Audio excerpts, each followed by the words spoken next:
Isa kang introvert kung ikaw ay: una, ayaw mo sa gulo at maingay na paligid. Pangalawa, hindi ka madalas lumalabas ng bahay. Saka ka lang lalabas kung may importante kang gagawin or pupuntahan. Pangatlo, gusto mo lagi mapag-isa at ayaw mo nang may mga istorbo.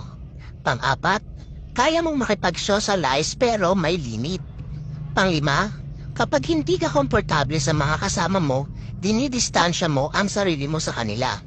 Pang-anim, minsan naman nagiging maingay ka kapag ka-vibes mo ang mga kasama mo. Pang-pito, hindi mo alam kung paano magsimula o mag-response ng conversation sa ibang tao.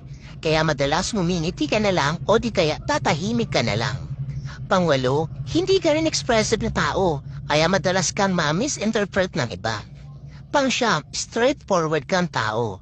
Pero madalas iniiwasan mong magbitiw ng masakit na mga salita kapag alam mong sensitive ang taong pagsasabihan mo.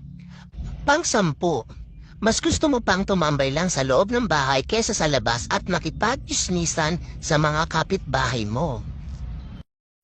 Thank you for watching.